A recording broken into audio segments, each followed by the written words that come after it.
Okay, we are almost live on YouTube and starting the recording. This You can go ahead, Atul.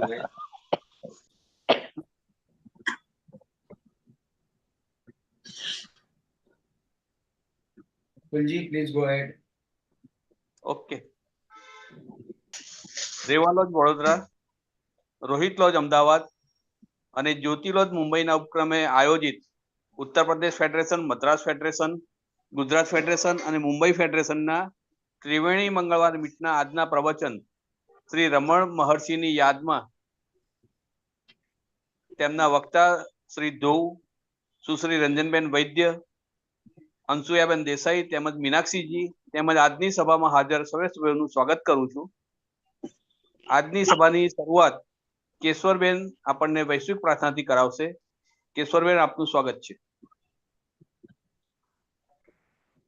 Oh, hidden life, vibrant in every atom. Oh, hidden light, vibrant in every atom. Oh, hidden light, shining in every creature. Oh, hidden light, shining in every creature. Oh, hidden love, embracing all in oneness.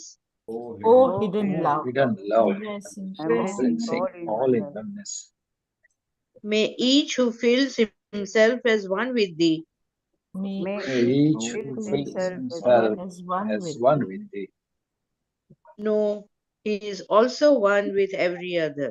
No, he is also one with every other. Shanti, Shanti, Shanti. કેશવરબેન, આપનો ખૂબ ખૂબ આભાર. શ્રી તરલભાઈ મુનશીને આજની સભાની આગળની કાર્ય માટે આમંત્રિત કરું છું. તરલભાઈ, આપનું સ્વાગત છે. Thank you sir. और समय न गवाते हुए सीधा ही मैं ध्रुव भाई से आग्रह करूंगा. आज की सभा एक विशेष बात यह है कि in English part 1 will be taken by Dhruv and part 2 in English will be taken by Ranjan man. But our Gujarati and Hindi speaker will speak in the both parts. So we are going ahead. Welcome Dhruv. And a very small and brief introduction of Dhruv is he is lawyer by profession with a passion of radio broadcasting. He is also guiding the tourists for heritage spaces. He is TS member since 1998 of Kilpock Lodge, Tamil Nadu, and volunteers in every program related to conservation of natural heritage and monuments. And of course, he's a wonderful speaker, and a wonderful preparation he makes for every speech is just something. Welcome, Dhruv. Namaste. Thank you for that nice introduction. Before I start, you might want to see what is right behind. There is a calendar. This is from the Ramana ashram. This is the last leaf of the calendar for the year December 2023. This adorns my my workspace. Now, how do I go about sharing this? You need to help me sharing. Should I share it, sir? Yes. So okay, I'll share in a minute. Yeah. So here it goes. Okay. Now, yeah. Do I open my? Because I have opened my presentation. So. Whatever you say. No, you tell me how do I go. Can you see the screen? Yes, I can see the screen. Now, how do I share my presentation? Oh, you will just. I'll stop my share. Yeah. And you can go ahead. Can you give me the sharing option? I don't see the sharing option. It is there in the Zoom below. That green spot. Not getting the sharing option here. Below that, there is near the chat. There is a green arrow. In Zoom. The share screen. Oh yeah, I got it.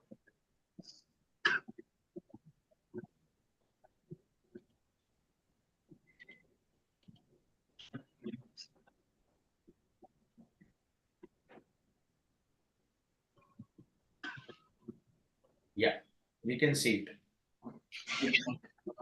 Wait, I'm able to get this.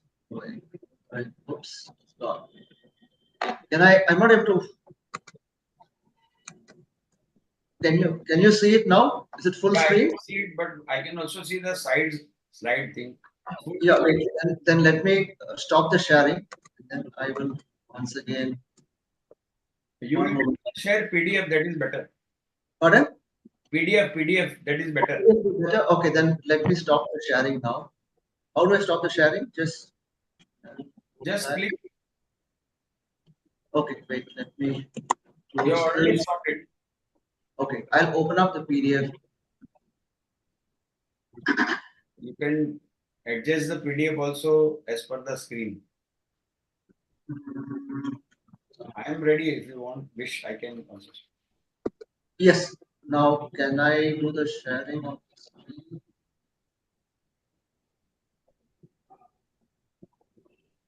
No. Okay, I'll start. You just go ahead. Next, bolte jaiye aap. Okay. No, I've already got it. Okay. You can see it now? No, I can't see it. Can you see it now? Okay. No. You're sharing another application. Sir, let me do it. No, no, let me once again try this. Give me a moment. You open your PDF. Yeah, my PDF is open. Okay, then go to share screen. You will see many windows. Select the PDF window.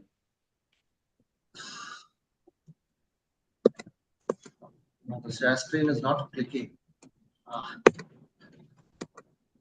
Share screen is not clicking. Mine is clicking. Okay, let me once again try the share screen. It's not. Sir, 5 minutes have gone. Yeah, I know. We are losing time. Why am I not getting it? Sir, we'll try later. Let me show it. You have come out of the. You have given us the general view. Can you see my share screen now? No, sir, we can't see it. Let me do it, Dhruv. We are just getting on with the time. Okay, thanks. Going for a toss. Yeah, it is on. Now, can everyone see it? Yes, I can see that. Okay, let's go ahead. Okay, fine. So, yeah, can you? But I'm not able to see the whole screen. Can you make it whole screen? This is not whole screen. No, it's not coming as whole screen. Okay. No, it's not coming as whole screen. No, it's not coming. Yeah, it's full screen.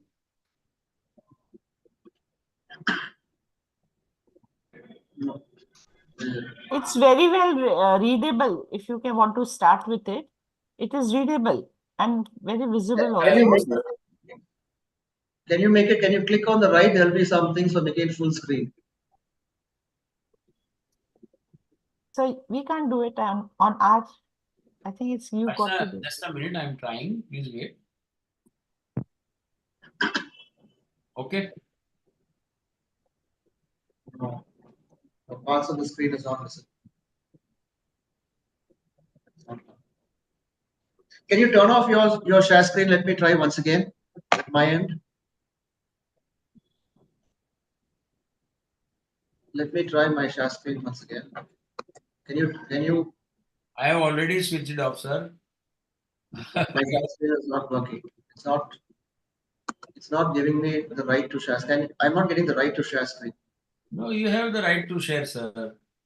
Any participant can share. That's what I put it. No, it's not coming. It's not coming. It's not working.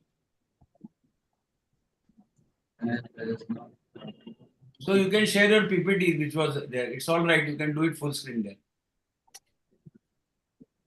Okay, then I'll go back to the PPT then. Yeah, sir.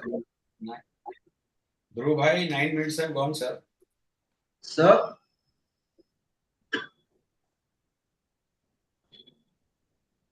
No, but the thing is, the share screen is not working and nothing is working. Why this is not?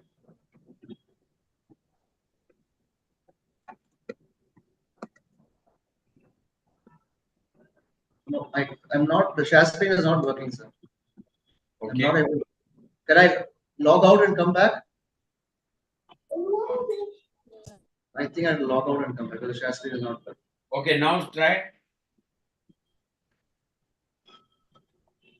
No, sir. They're not there. Sir, I will show and we can go ahead, sir. Because if you can't log in, something will happen. We will lose everything.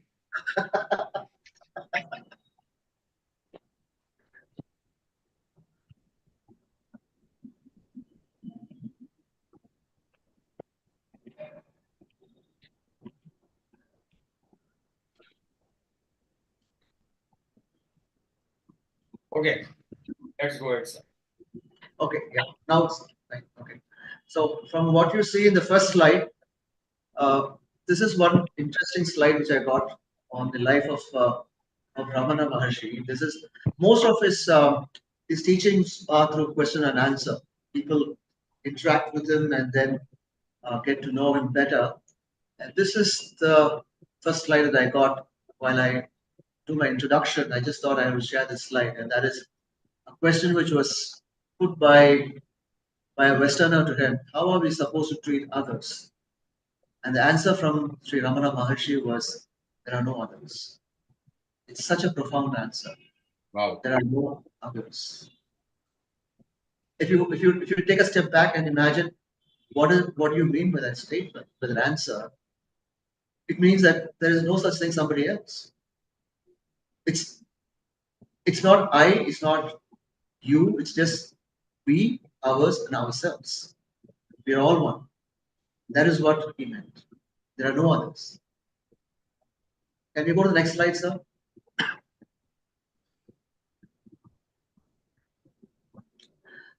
Ramana Maharshi was born on December 30th, 1879, in a village called as Triveni, which is about 30 miles south of modern Madurai, or the erstwhile Majura town. And today it comes in a district called Virudhunagar district. It was part of the Madurai district at that point of time. And his original name was Venkat Iyer. As the surname reveals, he was from a Brahmin family, a Tamil Brahmin family. And his father's name was Sundaram Iyer. His mother's name was Alagamal. His father was a lawyer, interestingly, and he was a pleader who worked with the courts. And apparently he was a good pleader. So obviously the family did well during this time. Can we go on to the next slide? Now, Ramana Maharshi, as a young boy, was one who preferred sports over books. He was not the least interested in his studies. He liked to play most of the time, and he liked to sleep most of the time. He was one who would go in a jiffy into a sleep like that, and he loved to go into a meditative sleep, of which he had no control about. And sometimes it is also said that he would have epileptic like seizures, which also affected his vision. And sometimes he would also faint while meditating. They did not know why, but there was something unique about this little boy right from his very young ages. And one interesting thing was he was a very, as I said, he was more into sports. He had a lot of friends. He should fight with them. They should fight with him. Very active boy. And the best time for his friends to take on him was when he was sleeping, because when he was sleeping, they didn't know what he knew nothing about the outside world. You could beat him up, and you wouldn't know what happened. So you could easily attack him when he was sleeping. So people who wanted to settle scores with him would attack him when he was sleeping. When they saw him sleeping sound at home, they would come and throw stuff at him, and then they run away. And as a little boy, he was very fascinated with a lot of things of the stories of gods. His mother used to tell him stories of the gods. In every Hindu household, the stories of the gods and the goddesses these stories were always part and parcel of the upbringing. And one story which really fascinated him was an uncle of his who had visited the town of Tiruvannamalai, which was during the British times known as Trinomalai from the British. And this town of Tiruvannamalai had a famous temple of Lord Shiva, where the presiding deity was known as Arunachaleshwara. And Arunachaleshwara was also the name of the hill in that particular town. And it is said that Lord Shiva was manifest as fire, as Agni in that particular town. Now, in Tamil Nadu, we have Lord Shiva manifest as the 5 subtle elements in different spaces. In the town of Chidambaram, he is manifest as ether or space. In the town of Tiruvannamalai, he is manifest as fire. In the town of another place, he is manifest. That is in the town of Kanchipuram, he is manifest as earth. In another town, he is manifest as water. Another town, he is manifest as light. So he's got different, all the 5 subtle elements he's manifest. Can we go to the next slide, sir?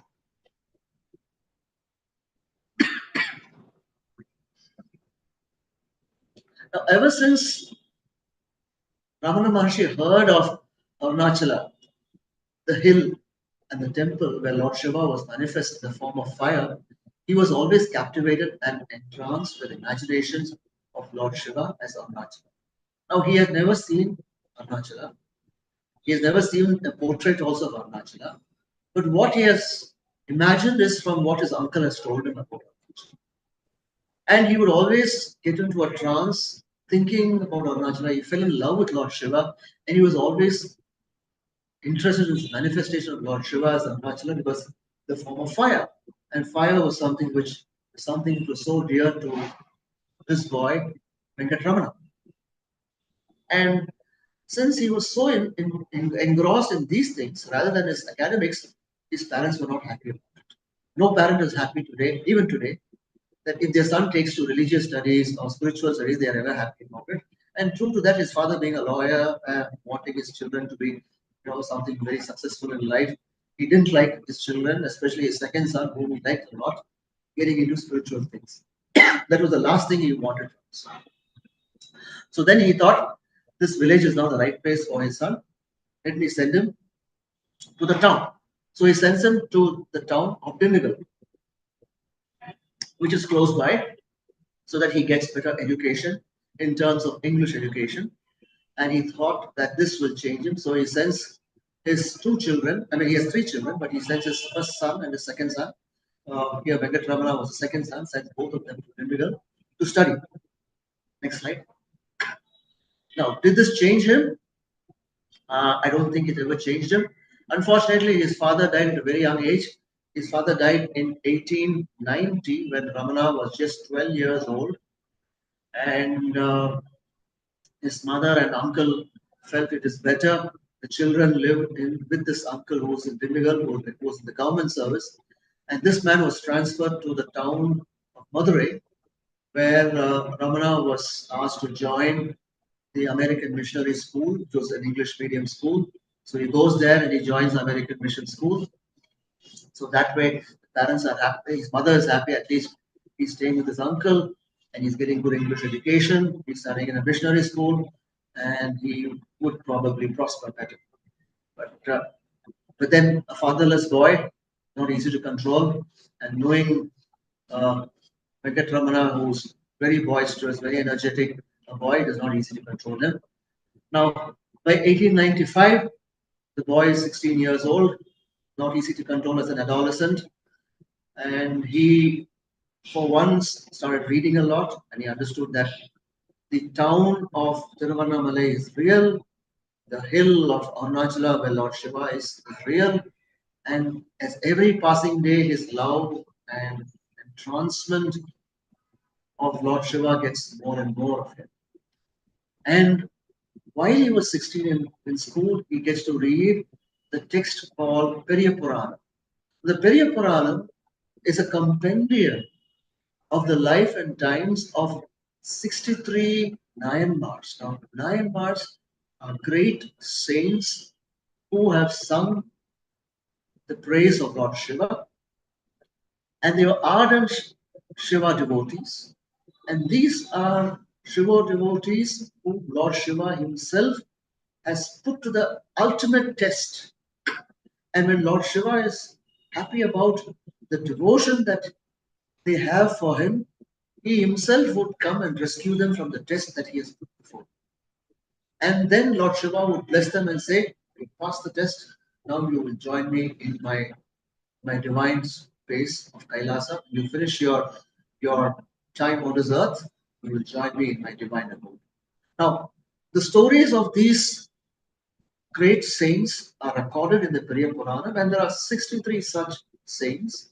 And every Shiva temple will have the idols of these 63 saints. They will have a stone idol. They will also have a brass or a copper or a silver idol or a bronze idol of these 63 saints who are honored in a particular period of the year where they're taken out in a procession around the town. So these 63 saints are supposed to be the most ultimate Shaivite or Shiva devotee saints in South India in Tamil Nadu. And their stories are full of joy. As you read them, you see the amount of difficulties they went through and the way Lord Shiva has made them pass the acid test and then finally gives them that divine vision and gets them to be a part of his own self is something which fascinated Ramana Maharshi or Venkatramana. And Venkatramana, when he reads the life of each of these 63 saints, is so fascinating, he gets absorbed into their lives. And one thing is a realization that comes to him is a divine union with the Lord is something that is possible. That gets ingrained into him day after day as he reads it. Next slide.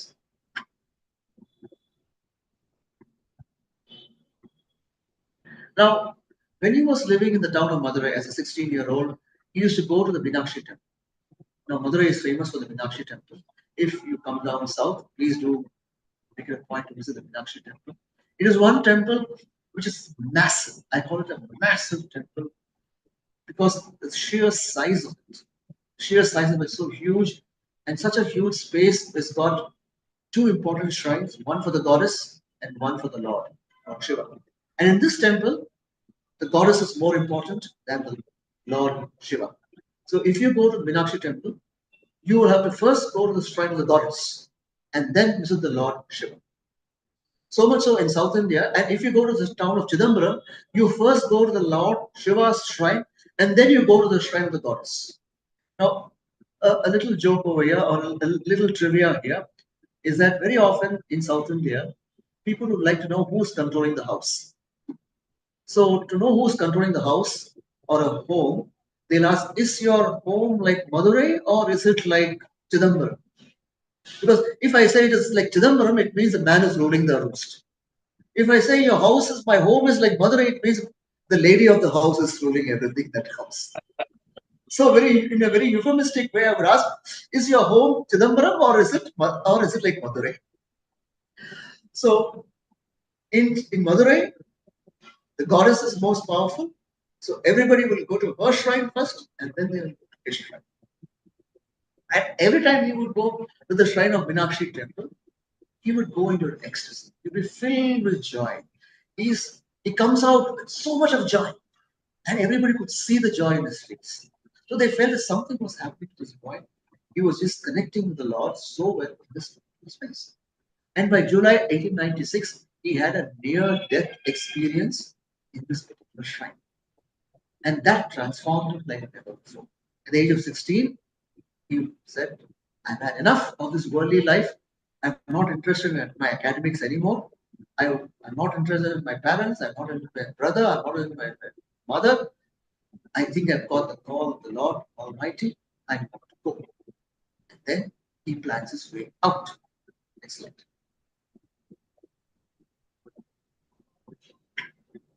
Next. Can I do the next slide?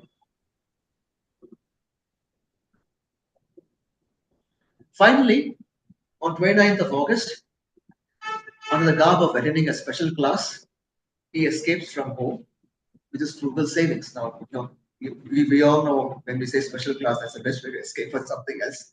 I say special class and escape from movie. Now, most of people here either go to meet their boyfriend or a girlfriend or they go to a movie or they go somewhere else, the mall. But for him, using a special class was to escape and go to Tiruvannamalai.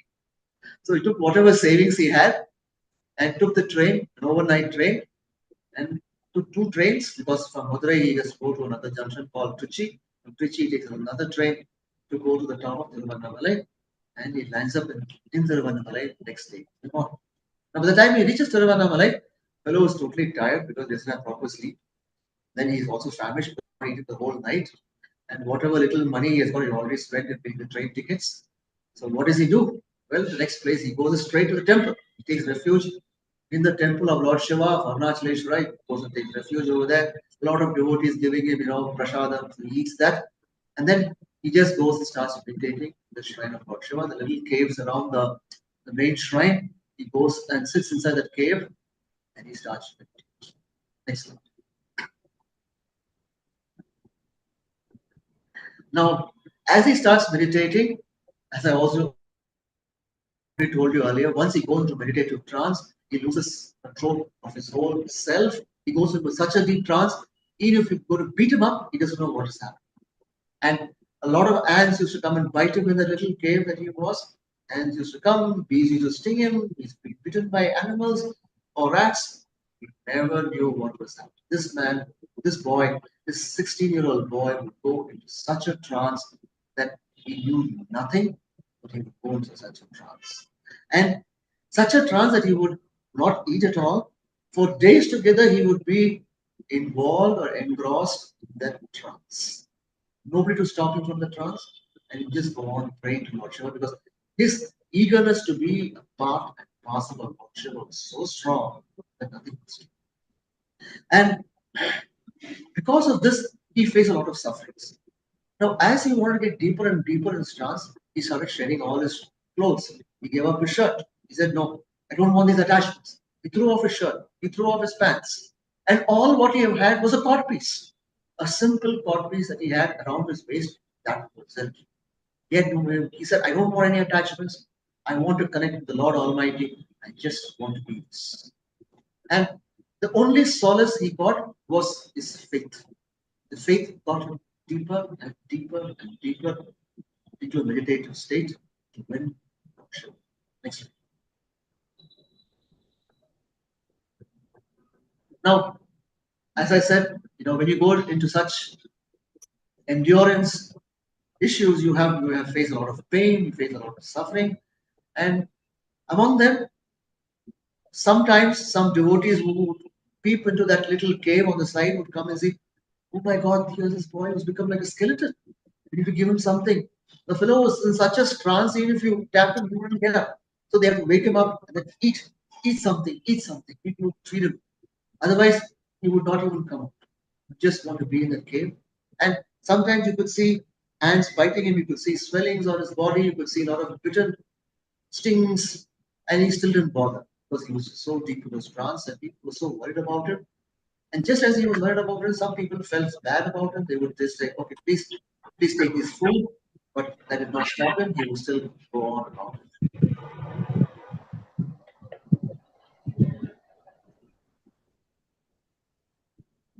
And his path was like any other ancient seer in this land, be it Mahavira, be it the Buddha, or be it Sri Ramana Maharshi. They all went through endurance, pain, and tribulations. One thing which I've seen in that is, like Mahavira, when he wanted to give up everything and walk in the roads without anything, no attachments, people did not accept it because he was going against a certain norm. And when you see people going against a certain norm, they come and attack you. They can't accept it. The same thing with Venkatramana boy. The moment he went against a certain norm, he found people even attacking because they just could not accept. Here is a boy at the age of 16 or 17 doing so much of penance, doing so many things, which is something we cannot accept. And in the attack, the kind of insults he faced is something which is very shocking. People would throw fecal matter on him. People would throw stones on him because they just felt this boy is something wrong with this boy, something wrong with this fellow.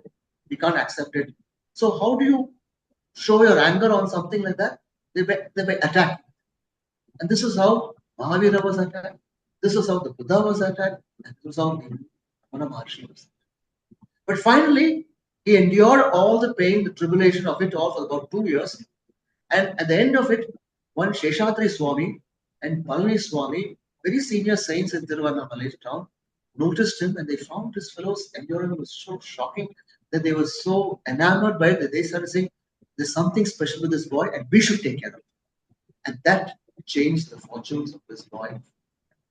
Palani Swami was a very senior man who said, I must take care of this boy. He just accidentally discovered this boy. I said, in future, I will see that no harm comes on this boy. It was a divine intervention. And he said, from now on, I will be the guardian for this boy.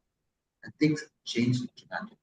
Swami, the other Seshatri Swamigal was also another person who said, let me do something for this boy. And from then on, he used to see that he was given food, water, and some form of clothing for this boy. Next slide.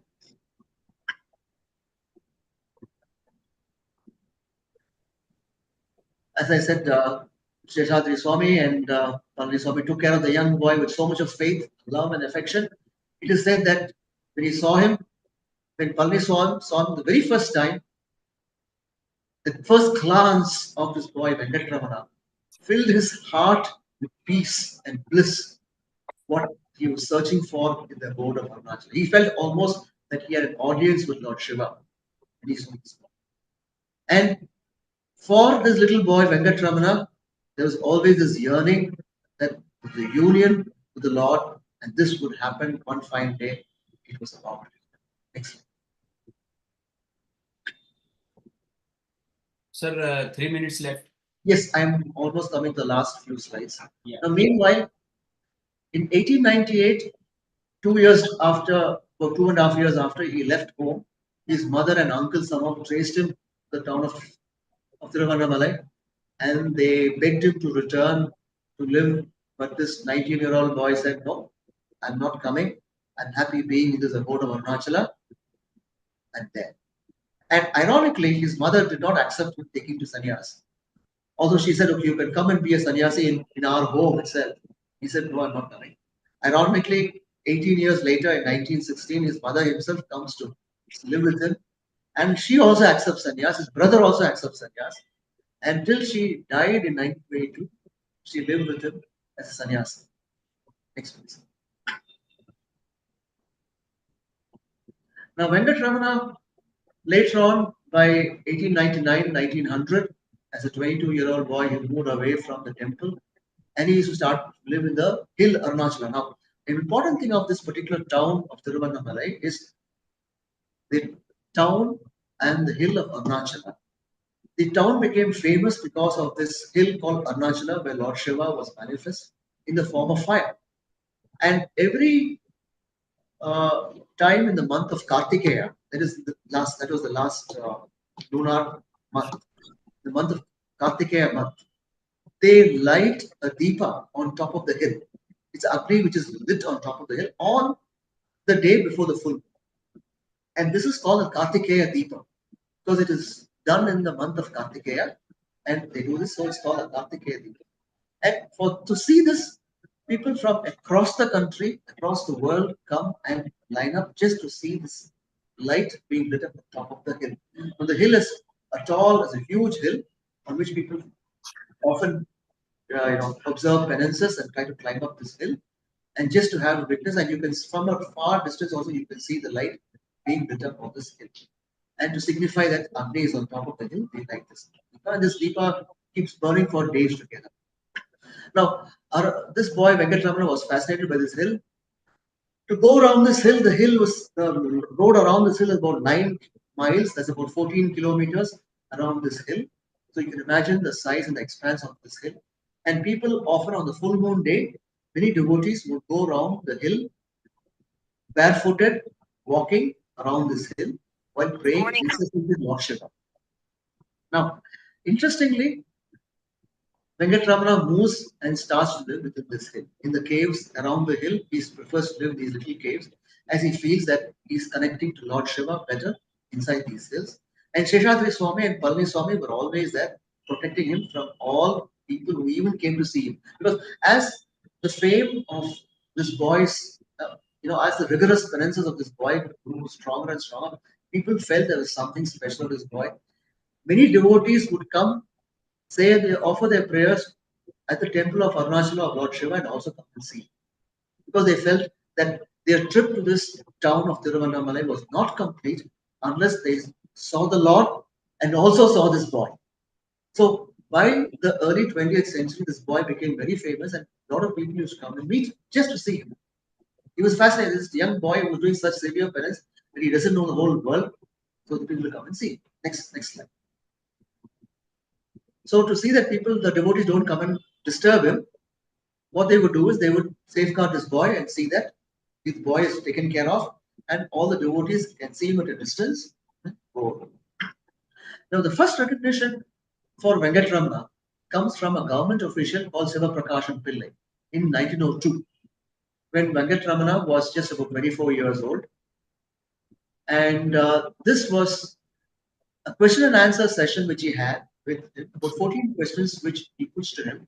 And the answers to that is something which fascinates this government official, that he brings out those question and answer discourse that he has with him as a book. He publishes this as How to Know One's True Identity. And this was the first teachings of Venkatramana as self-inquiry. It is all about looking within. The greatest thing about the Shaivite worship or the Shiva worship, one of the aspects of Advaitam is also to look within.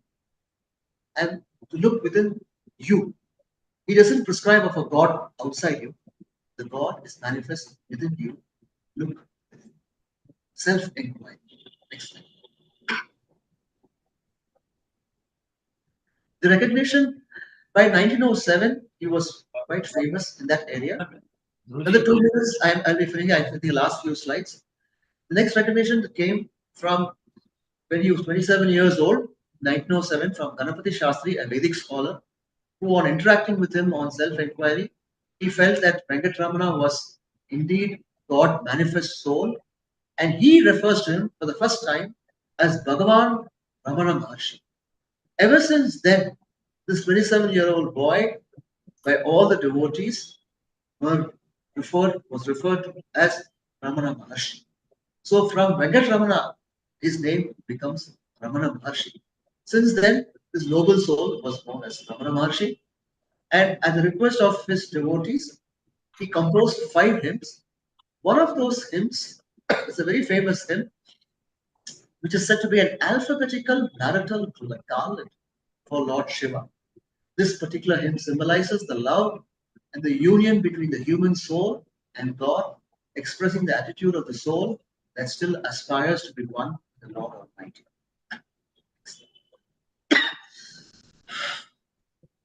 Some of the Westerners who were connected with Ramana Maharshi, Frank Humphreys, a police officer in 1911, is the first Westerner who comes, and he was entranced by Sri Ramana Maharshi, and his interaction was published as in the Gazette, the Psychic Gazette, as called the International Psychic Gazette. This interaction is still found over there, where he talks about a lot of connections that he made, a lot of things. So that is worth the read. In 1931, B.V. Narasimha comes out with the first biography of called Self-Realization. This was after Ramana Maharshi was turned 51. This is when this was released. It's about the life and teachings of Ramana Maharshi. This was published, and this became an instant hit in the Western world. And a lot of English-speaking people got to know about him. And some famous writers got to know about Ramana Maharshi were Paul Brunton, Somerset Maugham, Mercedes Acosta, Arthur Osborne, who interacted with Sri Ramana Maharshi, and each came out with their own publications. The last but one slide. Somerset Maugham's novel, The Racer's Edge, which came out in the 1940s, was loosely based on his interaction with Sri Ramana Maharshi. Paul Brunton's works, sublimely all embracing in the moment of illumination, was also based on Sri Ramana Maharshi. And Arthur Osborne later on comes to live in Tiruvannamalai. He starts off a magazine called The Mountain Path, and he was the editor till he died. So these are some of the contributions of the devoted Western writers to the cause of self-inquiry and self-realization that Sri Ramana Maharshi espoused. The last slide. Sri Ramana Maharshi later on moved away from, last but one slide. Sri Ramana Maharshi later on moved away from the caves, and he came to live with his mother and devotees in a small outskirts of the town. And by the time the devotees increased, so he started an ashram. And in the ashram, he would work in the ashram. He would clean the ashram space himself. He would also make the leaves because he would get a lot of contributions. And even to this day, anybody who goes to the ashram gets to eat free food and gets to sleep over there whenever they want, wherever they want. That is the important thing of the ashram. You can always get food in the ashram. There is always an anadana in the ashram. Last slide. By the late 1940s, a medical examination revealed there was a cancerous growth. Although Ramana Maharshi was operated, it was past the stage of metastasis and he suffered from cancer. 1950, April 14th, Sri Ramana Maharshi breathed his last, seeking a divine union with Lord Arunachala Shiva. That was something which was, after all, he dreamt of, and he finally merged with the Paramatma. That was really wonderful और लगभग पूरी जीवनी आपने हमारे सामने रख दी। अंशयाबेन जी, आपका एक छोटा सा परिचय देना चाहूंगा, फिर हम आगे बढ़ेंगे। अंशुया जयेश भाई देसाई, ऐसे वो अपना नाम लिखती हैं, and has served South Gujarat University, Surat for 30 years in various capacities. Just a minute. Yeah. And she has joined Sanatan Lodge in Surat in 2004. Then after shifted to Ahmedabad in 2011, and since 2011 she is the member of Ahmedabad Lodge till today. She is closely connected with Rohi Lodge and frequently also with Reva Lodge. In another words, she is connected with all lodges and of course theosophy.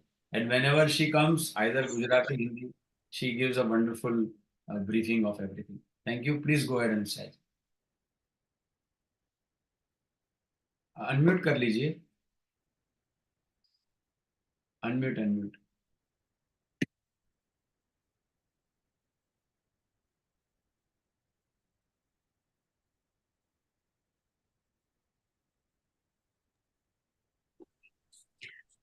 તમામ શ્રોતા મિત્રોને સાદર પ્રણામ. આજે આપણે રમણ મહર્ષિની સ્મૃતિમાં એમની જીવન ગાથા વાગોળવાના છીએ. પ્રથમ ભાગમાં એમની પ્રગતિ, આધ્યાત્મિક પ્રગતિની વાત આવે છે. તેમનો જન્મ 1879 ડિસેમ્બરની 30મી તારીખે મદુરાઈ શહેરથી 30 માઇલ દૂર તિરુચુઝી ગામમાં થયો હતો. તેમનું અસલ મૂળ નામ વેંકટ રમણ અય્યર હતું. તેમની પસંદગી પુસ્તકો નહીં પણ રમત હતી. તેઓ ઘણી વખત લાંબા ગાળાની યોગ નિદ્રામાં સરી પડતા હતા, જેના પર તેમનો કોઈ જ કાબુ નહોતો. એવું કહેવાય છે કે તેમને હિસ્ટેરિયા, વાઈના હુમલા આવતા હતા, જેને કારણે તેમની આંખની રોશનીમાં ઝાંખપ આવતી હતી અને ઘણીવાર તેઓ બેભાન થઈ જતા હતા. તેમના એક સગા પાસેથી પ્રથમવાર જ અરુણાચલ એટલે કે તિરુવનમલાઈ વિશે તેમણે સાંભળ્યું હતું. તેમના સંબંધી અરુણાચલ જઈ આવ્યા હતા. તેમણે જ્યારથી અરુણાચલ ટેકરી વિશે સાંભળ્યું હતું, ત્યારથી જ તેઓ અરુણાચલને ભગવાન શિવ રૂપે જ નિહાળતા હતા. આ અરુણાચલ ટેકરી પર જ શિવજીનું અગ્નિ સ્વરૂપે પ્રાગટ્ય થયું હતું અને ત્યાં જ શિવજીનું મંદિર પણ આવેલું હતું. તેમના માતા પિતાને રમણ મહર્ષિની આ બાબતો પસંદ નહોતી અને તેથી જ તેમને ડિંડીગુલ નગરમાં ભણવા માટે મોકલી દીધા હતા. પરંતુ શું આના થકી તેમનામાં કઈ પરિવર્તન થયું? તેમના પિતાના આકસ્મિક અકાળ અવસાને તેમનામાં પરિવર્તન આવ્યું. થોડા સમય માટે તેઓ તેમના કાકા સાથે મદુરાઈમાં રહ્યા, જ્યાં તેમણે અમેરિકન મિશનની શાળામાં તેમનું માધ્યમિક શિક્ષણ પૂર્ણ કર્યું. 1895માં તેમને લાગવા માંડ્યું, અનુભવવા લાગ્યા કે અરુણાચલ સ્વયં સિદ્ધ સ્થાન છે. તેમનામાં તમિળ ભાષામાં લખાયેલું પેરિયાપુરમ દ્વારા આમૂલ પરિવર્તન આવ્યું. તેમને સ્પષ્ટપણે અનુભવાયું કે અંતતો ગત્વા ઈશ્વર સાથેનું દૈવી સંયોજન સંભવ છે. તેઓ મદુરાઈના મીનાક્ષી મંદિરની સતત મુલાકાતે જતા અને તેમને તે દરમિયાન પરમાનંદની અનુભૂતિ થતી. 1896માં જુલાઈ મહિનામાં 16 વર્ષના કુમારમાં મૃત્યુ સમીપના અનુભવે આમૂલ પરિવર્તન આણી દીધું.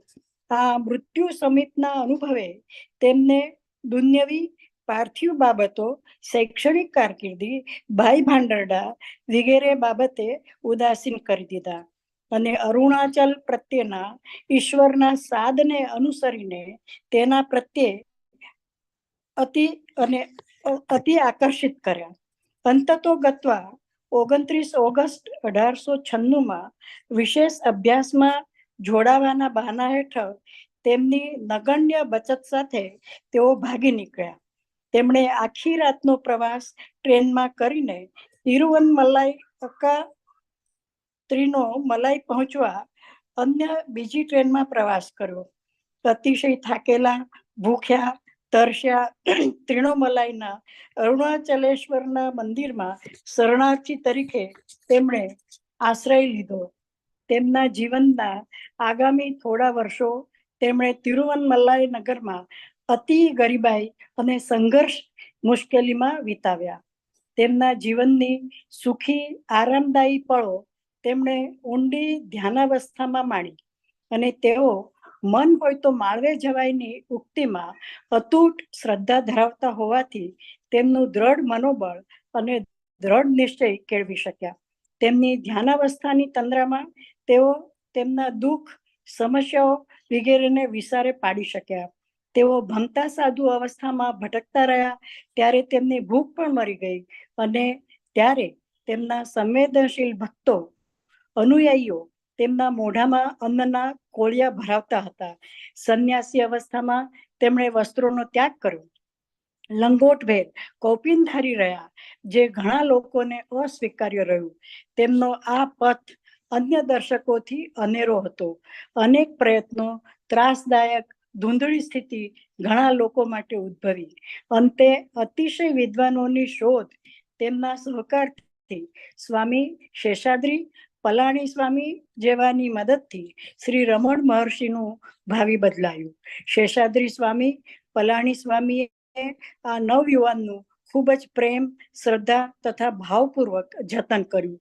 એવું કહેવાય છે કે જ્યારે પલાણી સ્વામીએ જ્યારે આ ભટકતા સંતને જોયા ત્યારે તેમને પ્રથમ નજરે જ તેમનું હૃદય શાંતિથી ઉભરાવા લાગ્યું અને જેની તેઓ શોધ અરુણાચલમાં કરી રહ્યા હતા તે મળી ગયું.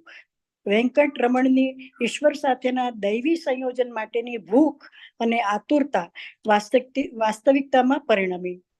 1898ના વચગાળામાં ત્રિનોમલાઈમાં તેમની માતા તથા કાકાને શ્રી રમણનો ભેટો થઈ ગયો. તેમણે રમણને તેમની સાથે પરત ફરવા ઘણી વિનંતીઓ કરી, પરંતુ 19 વર્ષની વયના તરુણે તેમને નકારી કાઢ્યા. 18 વર્ષના દુઃખદ સંજોગો બાદ તેમની માતા તથા ભાઈએ તેમનો સ્વીકાર કરીને તેમણે પણ સંન્યાસ ગ્રહણ કર્યો. હવે વેંકટરમણ મંદિર છોડીને અરુણાચલ ટેકરી પર આવી ગયા અને ટેકરીની આસપાસ ફેલાયેલી અનેક ગુફાઓમાં ભ્રમણ કરતા રહ્યા. અને જ્યારે વેંકટરમણની આવી અસ્થિર સ્થિતિમાં ભ્રમણ કરતા હતા ત્યારે ઈશ્વર કૃપાથી સ્વામી શેષાદ્રી અને પિલાણી સ્વામી તેમની કાળજી રાખી રહ્યા હતા. 1902માં સરકારી અધિકારી શિવપ્રકાશ પિલ્લાઈએ સરકારી પ્રમાણિત કરી સરકારી સંદર્ભમાં શ્રી વેંકટરમણની ઉપસ્થિતિની નોંધ લીધી તથા તેમને પ્રમાણિત કરી તેમના અસ્તિત્વનો સ્વીકાર કર્યો. તેમણે 14 પ્રશ્નો પૂછ્યા હતા, જેનો ઉત્તર વેંકટરમણે આપ્યા હતા અને આ સંવાદને બહોળી પ્રસિદ્ધિ આપવામાં આવી. આ સંવાદના પ્રકાશનને તમારી સ્વયંની ઓળખ કેવી રીતે કરશોના શીર્ષકથી પ્રસિદ્ધ કરવામાં આવ્યું. સ્વની શોધ અંગેનો આ તેમનો પ્રથમ ઉપદેશ હતો.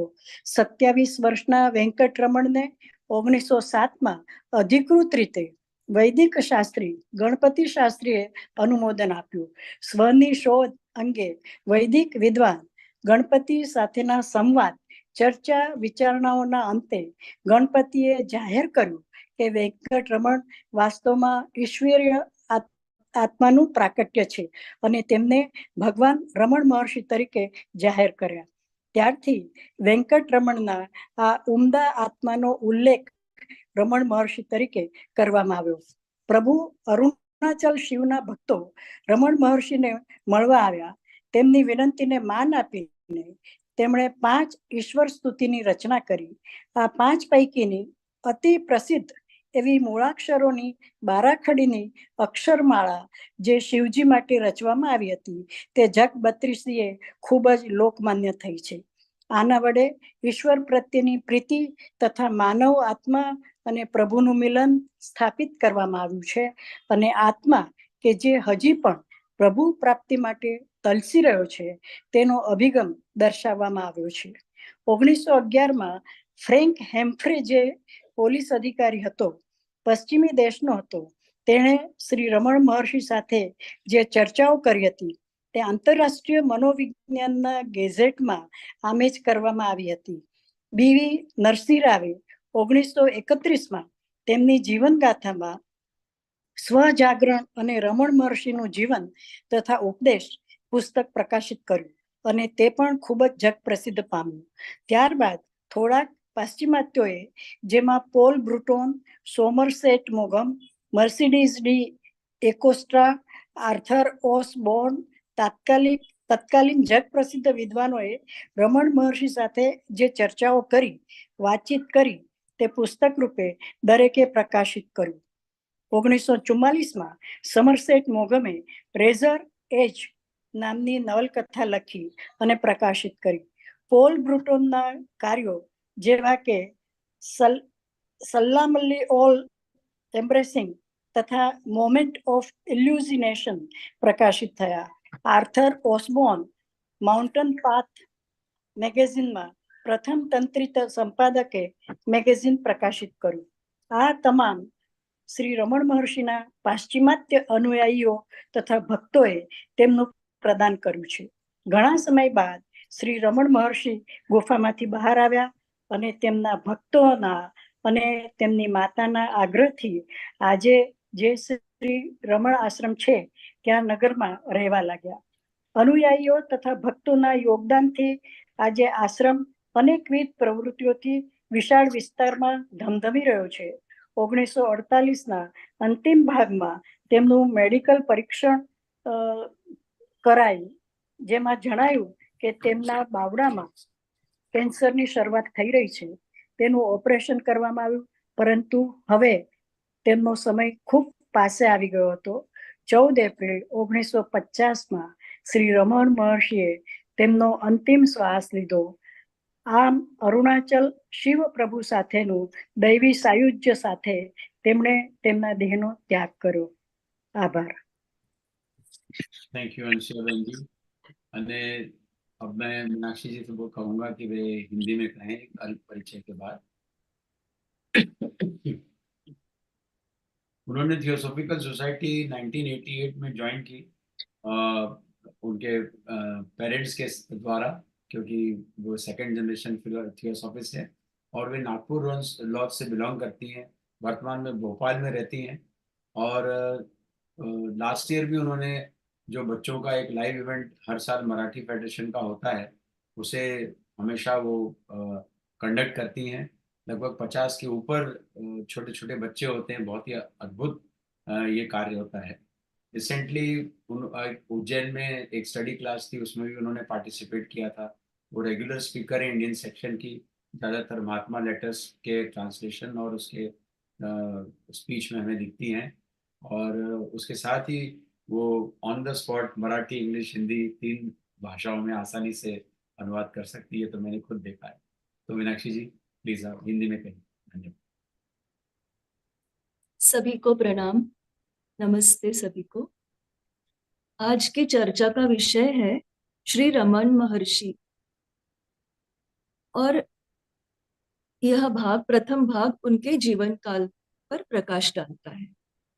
श्री रमन महर्षि का जन्म 30 सितंबर 1879 को दक्षिण में मदुरा शहर से 30 मील दूर तिरुचुजी गांव में हुआ था।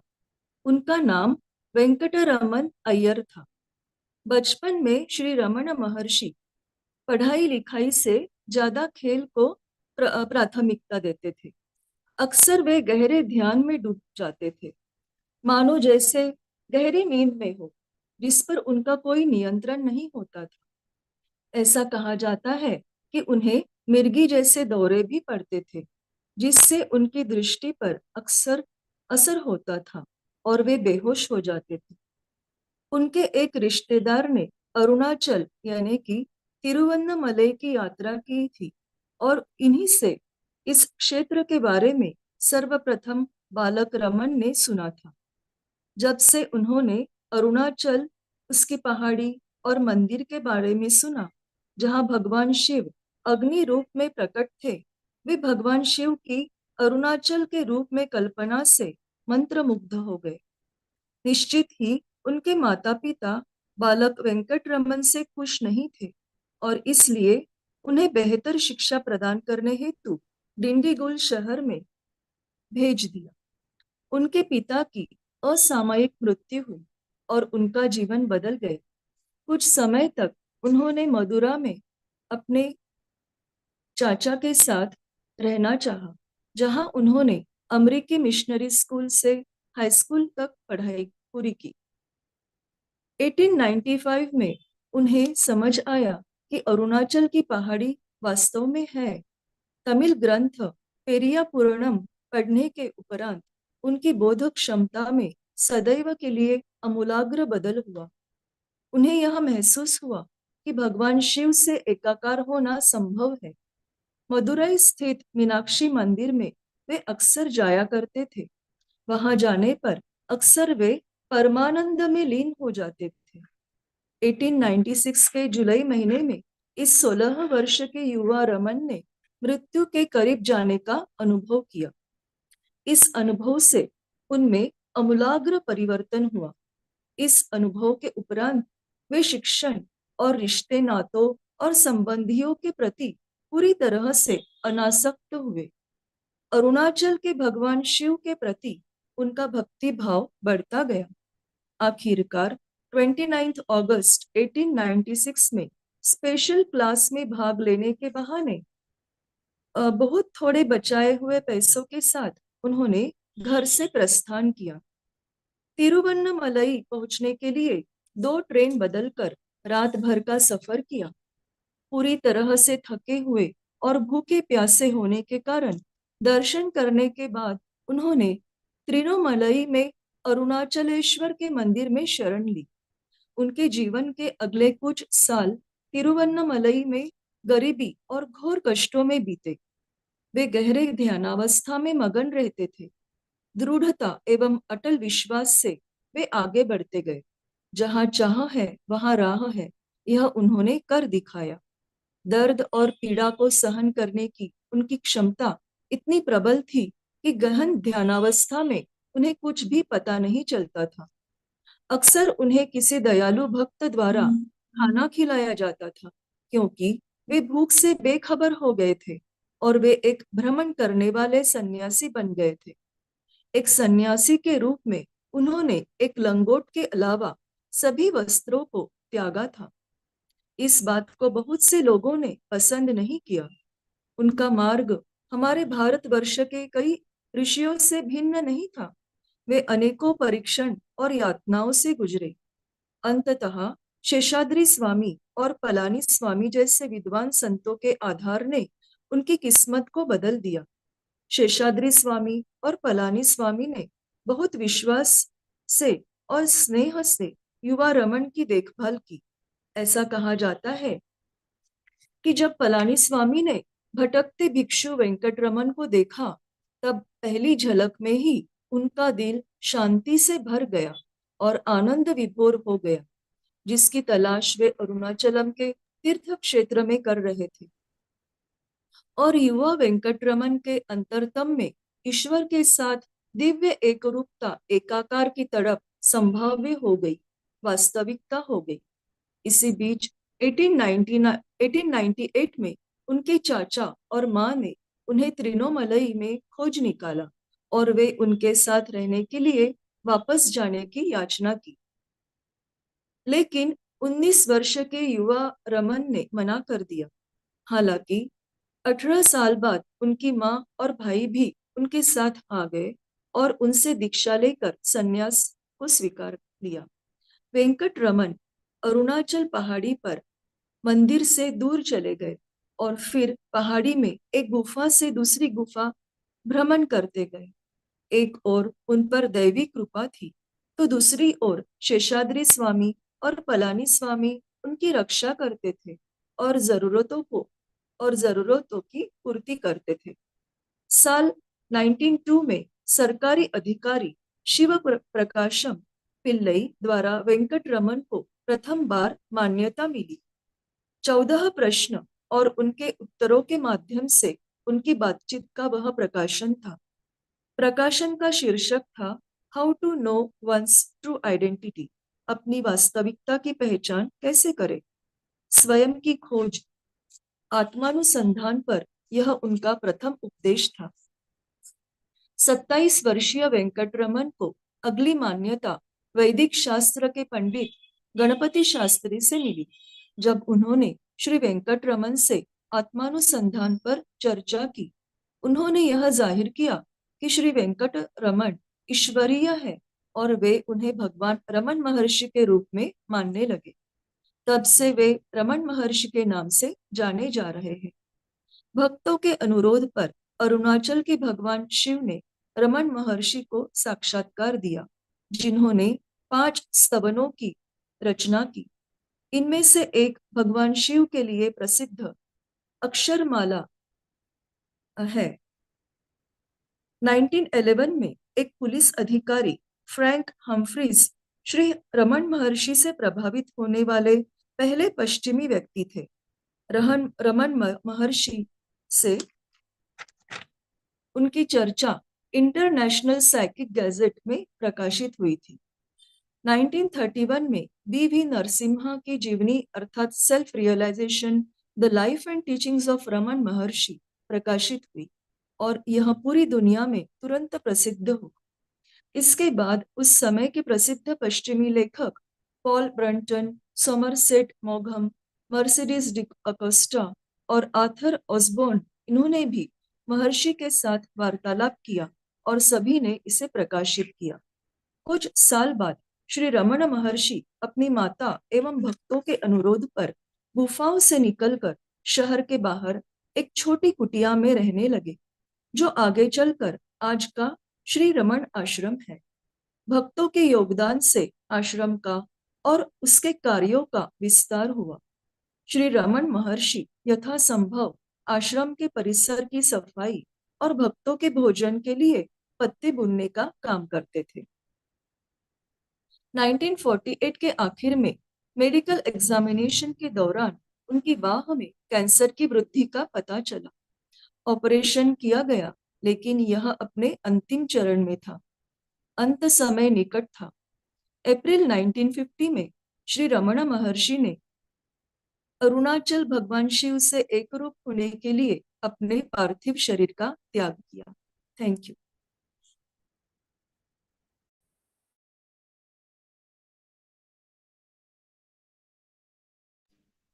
बहुत बहुत धन्यवाद मीनाक्षी जी। और रंजन जी, आपसे मैं आग्रह करूंगा कि आप दूसरा भाग यहाँ से शुरुआत करें। एक छोटा सा आपका परिचय देना चाहूँगा इजाज़त में।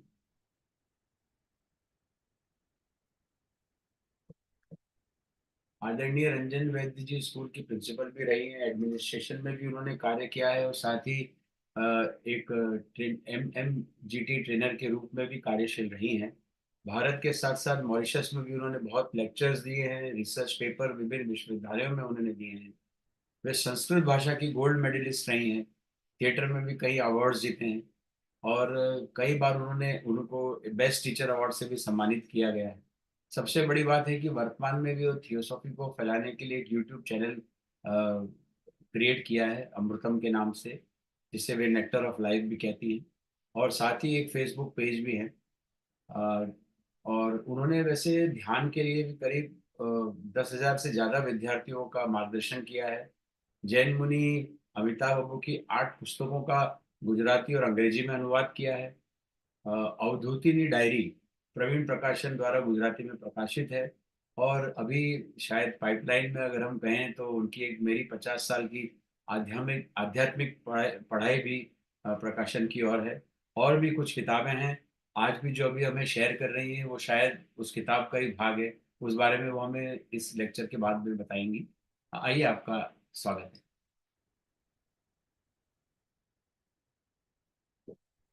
अनम्यूट कर लीजिए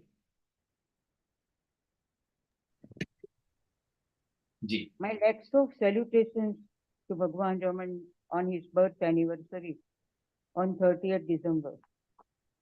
I am grateful to Taral ji for providing me this opportunity of talking about Bhagwan Raman, who had given me live demonstration of his presence in 2000. That I will talk later if time permits. Sure. As just recently, Mr. Dhruv talked to us about Paul Brunton. So today I am going to talk about Paul Brunton's book, In Search of Secret India. And in that, he has mentioned his experiences with Bhagwan Raman. So I start with that. Paul Brunton, he asked, Lord, I have studied Western philosophy and science and have worked with people in crowded streets. Along with that, I have wandered with deep thoughts in lonely places and have also questioned saints from the West. Now I have turned towards East, as I am in need of some special thought of enlightenment. Ramana Maharshi nodded his head as if he knew everything. And Lord, he says, Paul Brinton says, I have heard many opinions, various principles. I am surrounded by intellectual proofs of plenty of beliefs, but I cannot trust anything which is not to be proved by personal experience. And how can it be realized? It is heard that there are many saints in this country who can inform us about the truth which Western scientists could not reveal. Can you help me in experiencing spiritual enlightenment? Or its search is simply an illusion? At the end, Maharshi said, can you tell me who he is who wants to know? Brenton said, I don't understand your question. Maharshi said, my question is not clear. Think over it again. Showing my index finger to me, I told him my name.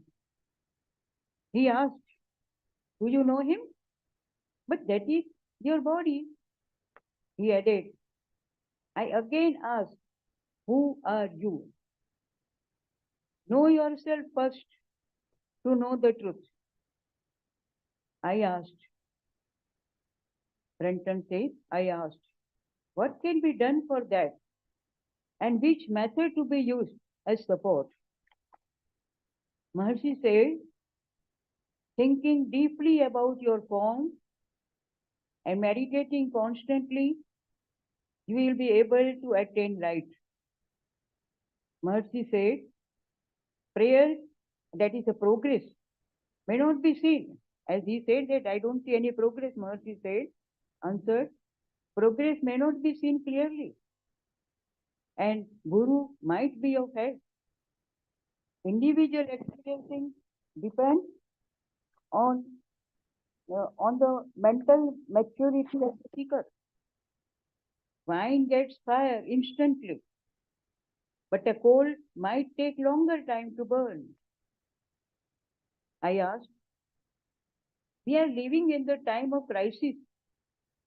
Can Maharshi reveal his opinion about future of the world? Maharshi says, you don't know even present. So, well, take care of the present. Future will take care of itself. He added, Maharshi added, there is a power governing the world with its duty to take care of the world. And the one rendering life to the world knows how to maintain it. It carries the load and not you. So, Brenton said, sitting straight, I tried to concentrate on Maharshi. But in a short while, I felt like closing the eyes. I was drawn to half sleepy state and started visualizing a strange dream. As if I was a child, aged 5, standing on the ascending road, and I caught hand of Maharshi. But Maharshi was turned into colossal form. His figure seemed very tall. He started making a way through densest darkness, and he drew me ahead. After some time, there was seen stars and moon shining. We were slowly ascending the hill. Maharshi was leading me carefully through stones and rocks, and in that narrow space, or in a huge cluster of small trees, were seen small hermitages and caves. The residents came out to greet us. I could immediately recognize them as yogis, siddhas. Turning towards me, Maharshi was gazing at my face. I too in turn looked at him with curiosity. I could feel sudden secret transformation in my mind and heart. Old notions controlling me started leaving me. My base desires guiding me here and there suddenly vanished. My selfishness, which encouraged me to behave with my comrades with hatred, misunderstanding, indifference, or hard attitude, ended suddenly. I could feel immense peace engulfing me, and I knew that now I have nothing to demand from life. Then suddenly Maharshi asked me to look at the valley of the hill, and to my great surprise, I could find western zone of the world, filled with innumerable people. I heard words of saint in a very low tone. When you go back, he said, when you go back, you will gain peace which you are experiencing now. But for this, its cost is you will have to renounce the thought of your being a body or brain. There is no need to renounce life of action. If you meditate for an hour or two, you will be able to perform your duty faultlessly. If you meditate, then the current created during that will continue flowing during your work. Then the way of meditation will be echoed in your activity, and your attitude towards fellow beings, happenings, and objects will change. Attitude will change towards fellow beings, happenings, and objects. Human being should free himself from self-centeredness and ignorance, Maharshi said. He should free himself from self-centeredness and ignorance.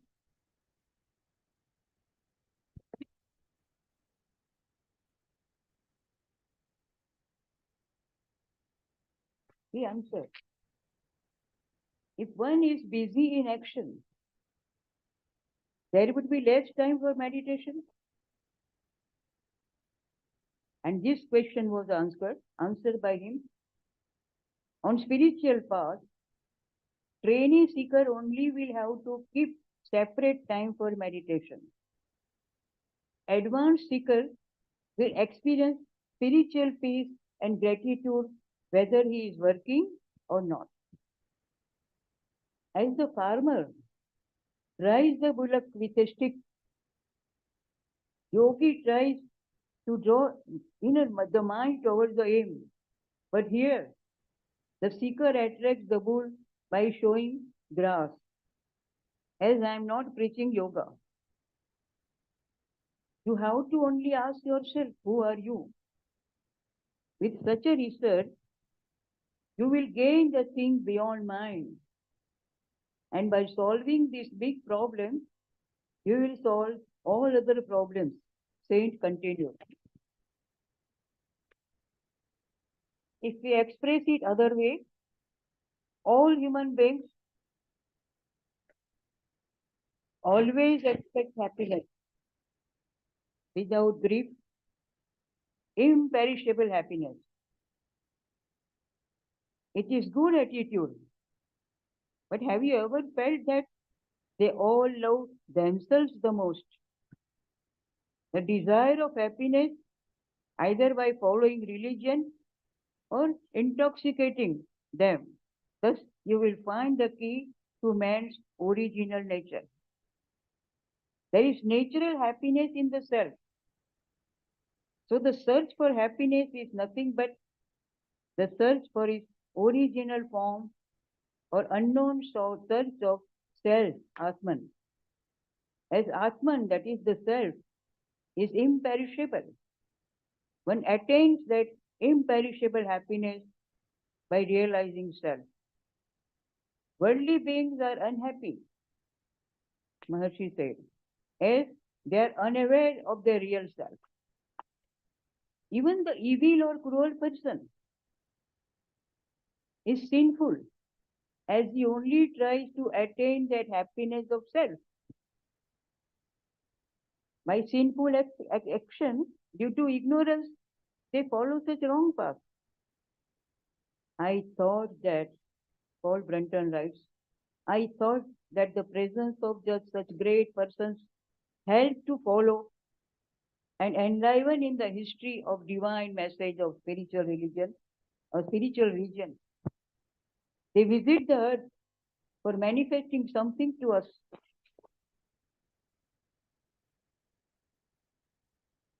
The preachings of Maharshi impressed me tremendously, Renton writes. He never allowed some miraculous power or religious superstition. Even he hardly uttered the name of God in his talks. He only showed the way of self-analysis. Thus, all mental queries and emotions left me slowly, thus allowing that highest blissful moment of my life. Maharshi said, the original and foremost thought created in any individual is I.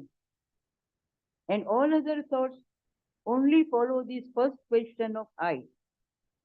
If you take help of I as the mental support and reach its root, you will assuredly know that the first thought is the last thought that will vanish.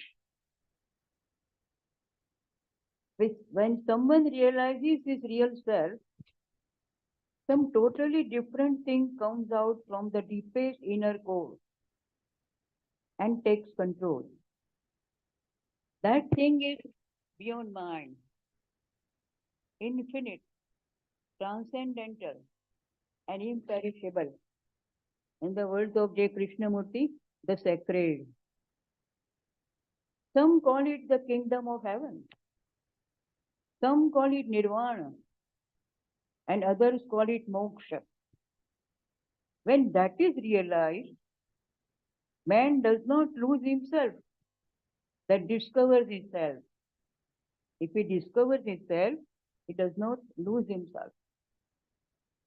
By merging in the inner being, one becomes the master of supermost power.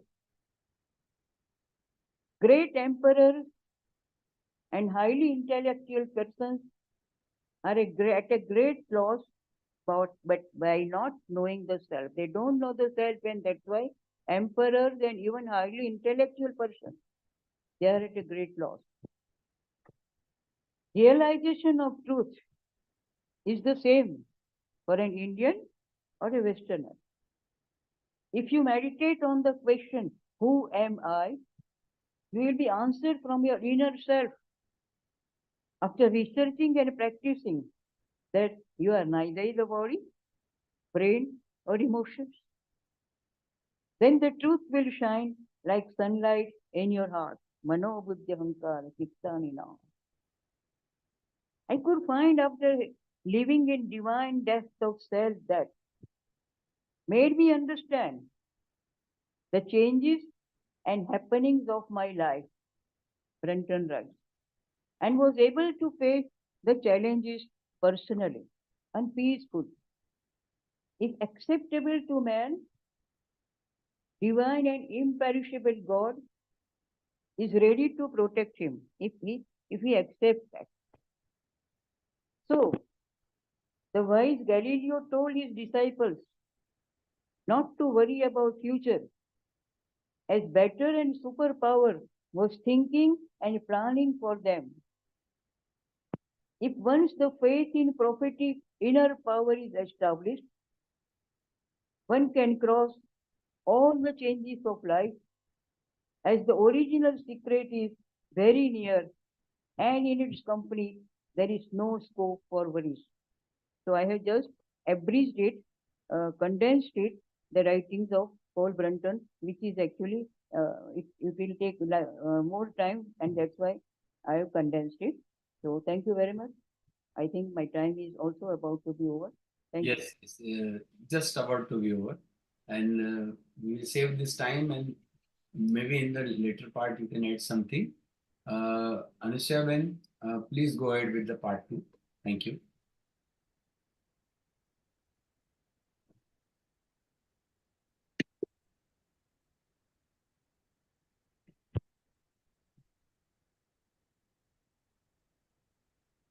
Unmute કરી લેજો.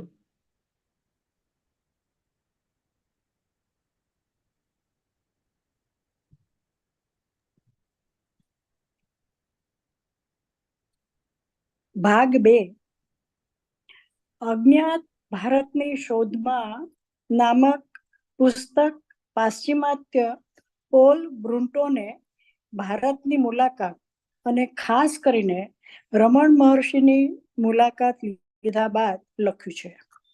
Pole બ્રુન્ટોને મહર્ષિને પ્રશ્ન કર્યો, પ્રભુ, મેં પશ્ચિમી ફિલોસોફીનો ખૂબ અભ્યાસ કર્યો છે. તેનો વિજ્ઞાન સાથેના સંબંધ અંગે અતિ ગીચ ભીડભાડવાળી શેરીઓના લોકો સાથે પણ પુષ્કળ કામ કર્યું છે. મેં તેમના જીવનની સુખની પળો તથા મહેચ્છાઓ આનંદ પણ માણ્યા છે. આ તમામની સાથે સાથે પશ્ચિમના સંતો સાથે તેમજ એકાંતની પળો ઊંડાણપૂર્વકની વૈચારિકતા સાથે માણી છે. પ્રશ્નોત્તરી પણ કરી છે અને હવે હું પૂર્વાભિમુખ થયો છું. રમણ મહર્ષિ જાણે કે આ તમામ બાબતો અગાઉથી જાણતા જ હોય તે રીતે તેમનું માથું હલાવ્યું, ફેરવ્યું કે ધૂણાવ્યું. પ્રભુ, મેં ઘણાના ઘણા મંતવ્યો જાણ્યા છે, ઘણા સિદ્ધાંતોથી પરિચિત પણ છું. આ સંદર્ભની બૌદ્ધિક શ્રદ્ધાઓ તથા સાબિતીથી પણ પરિચિત કરવામાં આવ્યો છું. પરંતુ જે બાબતનો મને વ્યક્તિગત અનુભવ નથી થતો કે પ્રમાણ નથી મળતું તેમાં હું વિશ્વાસ નથી કરતો. મેં સાંભળ્યું છે કે આ દેશમાં એવા ઘણા બધા સંતો પણ છે કે જેઓ આપણને સત્યથી અવગત કરાવી શકે છે. શું આપ મને આધ્યાત્મિક જાગૃતિ સાક્ષાત્કારની અનુભૂતિ કરાવી શકશો કે તેની શોધ એકમાત્ર ભ્રમ જ છે? મહર્ષિએ પ્રત્યુત્તર આપતા કહ્યું, શું તમે મને જણાવી શકો કે તે કોણ છે જે જાણવા માંગે છે? બ્રુટોન કહે છે, હું આપનો પ્રશ્ન જ સમજી શક્યો નથી. મહર્ષિ કહે છે, તે બાબતે પુનઃ વિચાર કરો. મેં મારી સામે પ્રથમ અંગુલી તાકતા તેમને મારું નામ જણાવ્યું. તેમણે પૂછ્યું, શું તમે તેને ઓળખો છો? પરંતુ તે તો તમારું શરીર માત્ર છે. પ્રથમ તો તમે તમારી જાતને, સ્વયંને, સત્યને જાણતા પહેલા જાણી લો. મેં પૂછ્યું, આ કેવી રીતે કરી શકાય? તેની શું કાર્યપદ્ધતિ છે? મહર્ષિ કહે છે, સતત ધ્યાન કરીને તથા તમારી આકૃતિ અંગે ખૂબ જ ઊંડાણથી વિચાર કરીને. આ અંગે તમને ખાસ પ્રગતિ થતી ન પણ જણાય અને ત્યારે સંભવ છે ગુરુ તમારી મદદ કરી શકે. દારૂ તત્કાલ અગ્નિ પ્રગટાવી કે પેદા કરી શકે, પરંતુ કોલસાને પ્રગટાવવામાં સમય લાગે. આવી જ રીતે વ્યક્તિનો આધ્યાત્મિક વિકાસ પણ ધીમી ગતિથી થાય છે. મેં પૂછ્યું, આપણે હાલમાં કટોકટીમાં જીવી રહ્યા છીએ. શું મહર્ષિ વિશ્વના ભવિતવ્યની બાબતમાં તેમનો અભિપ્રાય જણાવી શકે? મહર્ષિ કહે છે, તમે હજી તો વર્તમાનને પણ જાણતા નથી, તેથી વર્તમાનની જ ચિંતા કરો. ભવિષ્ય તેની સ્વયં જ ચિંતા કરશે. વિશ્વનું સંચાલન કરતી શક્તિ તેનું સંચાલન કરશે. જેણે સૃષ્ટિનું સર્જન કર્યું છે, જીવ નિર્માણ કર્યો છે, તેની સંભાળ રાખવાની કાળજી તે રાખશે. તે જ આ ભાર પણ વહન કરે છે, તમે નહીં. બ્રુટોન કહે છે, સીધા ટટાર બેસીને મેં મહર્ષિ પર સમગ્ર ધ્યાન કેન્દ્રિત કરવા માટે આંખો મીચી તો મેં અદ્ભુત આશ્ચર્ય પ્રેરિત દ્રશ્ય સ્વપ્ન જોયું. જાણે કે હું 5 વર્ષનું બાળક છું. હું ઉપર તરફ જતી સડક પર ઊભો છું અને મેં મહર્ષિનો હાથ પકડ્યો છે. મહર્ષિ અતિ વિરાટ સ્વરૂપમાં પરિવર્તિત થયેલા જણાયા. ઘનઘોર અંધકારમાંથી રસ્તો કરતા કરતા તેમણે મને આગળ કર્યો. થોડા સમય બાદ ત્યાં ચંદ્ર તારા પ્રકાશિત રૂપે દેખાયા. તે સાંકડી જગ્યામાં નાના ઝાડવાનું ઘનઘોર ગાઢ જંગલ દ્રશ્યમાન થયું અને ધ્યાન ધરનારા યોગીઓ બહાર નીકળ્યા.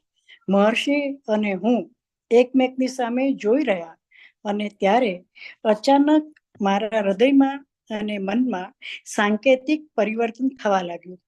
જૂના ખ્યાલો, ઈચ્છાઓ અદ્રશ્ય થઈ ગયા. સ્વાર્થ, તિરસ્કાર, વેર, ઝેર વગેરે અંત પામ્યા અને મારી જીવન પાસેની અપેક્ષા વિહીન પરમ શાંતિનો મને અનુભવ થયો.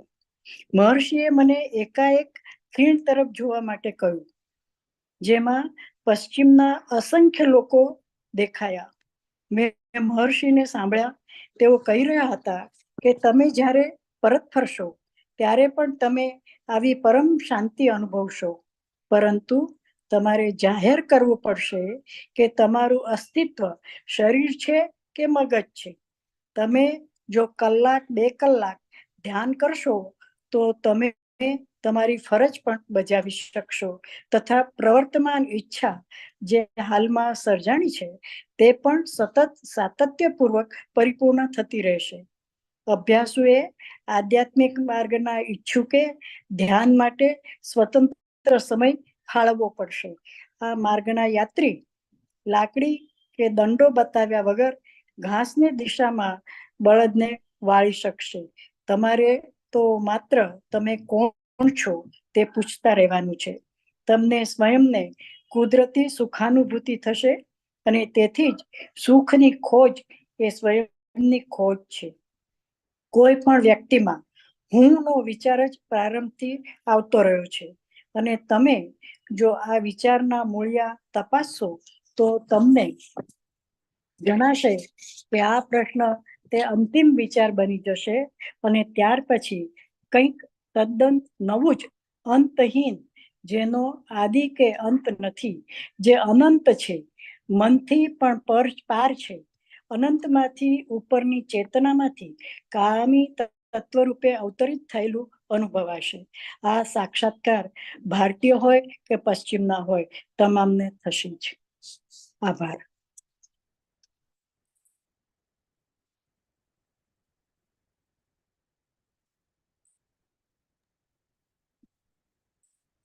સર हाँ हाँ जी. हाँ. अ, नमस्ते.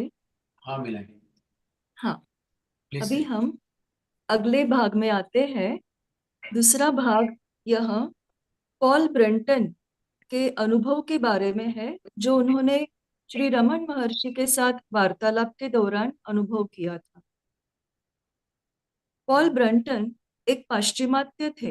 उन्होंने भारत भ्रमण के बाद in search of secret India नामक किताब लिखी. श्री रमन महर्षि से उनके अनुभव के बारे में वे लिखते हैं कि एक बार उन्होंने रमन महर्षि से पूछा, महर्षि, मैंने पाश्चिमात्य दर्शन शास्त्र और विज्ञान का अध्ययन किया है और भीड़ भाड़ भरी सड़कों पर लोगों के साथ काम किया है. मैंने उनके खुशहाल जीवन और महत्वाकांक्षाओं का भी आनंद लिया है. मैं निर्जन स्थानों पर भी गहन विचार करता हुआ घूमा हूँ और पश्चिम के साधु संतों से भी वार्तालाप किया है. अब मैं पूर्व की ओर आया हूँ. रमन महर्षि ने ऐसे सिर हिलाया मानो वे सब कुछ जानते हो. फिर पॉल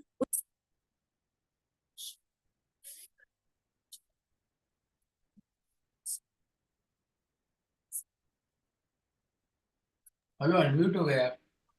म्यूट हेलो, हो mute गए. हो गया. नहीं, म्यूट नहीं है, उनकी ऑडियो नहीं आ रही है.